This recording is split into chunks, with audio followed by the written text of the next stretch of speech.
ఒక తేలుకు ఈత రాకపోతే కప్పని సహాయం అడుగుతుంది. ఈ ఒడ్డు నుంచి ఆ ఒడ్డుకు చేర్చమని.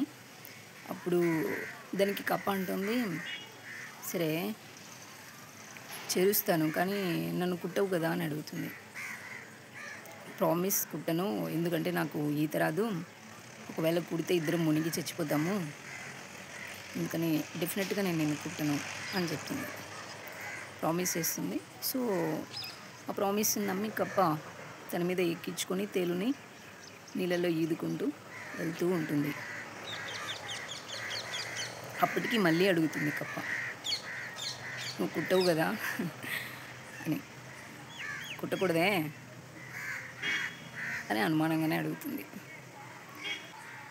సగం దూరం వెళ్ళిన తర్వాత తేలు సడెన్‌గా తన కొండితో కుట్టేస్తుంది కప్పను. ఇంకేముంది, ఇద్దరు డమాల్. మునిగిపోయేటప్పుడు కప్ప అడుగుతుంది, "సరే కుట్టనని చెప్పావు, ఎందుకు కుట్టావు?" అంటే, "అది నా స్వభావం" అని చెప్తుంది. "ఇట్స్ మై నేచర్, నేనేం చేయను" అంటుంది. సో, అంటే వాళ్ళ స్వభావానికి విరుద్ధంగా వాళ్ళు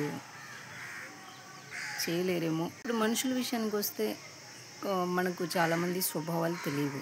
ఇప్పుడు జంతువులంటే తెలుస్తుంది, పాము కరుస్తుంది, తేలు కుడుతుంది, సింహం మింగేస్తుంది ఇలాంటిది. బట్ మనుషులతో కూడా కొంచెం దూరం మనం ప్రయాణం చేస్తే వాళ్ళ గురించి తెలుసుకోవచ్చు. వీళ్ళు మన వెనకాల గోతులు తవ్వుతున్నారా?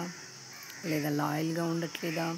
లేదా మోసం చేస్తున్నారా? అట్లాంటివి మనము తెలిసి కూడా కొంతమందిని గుడ్డిగా నమ్మేస్తూ ఉంటాము. సో,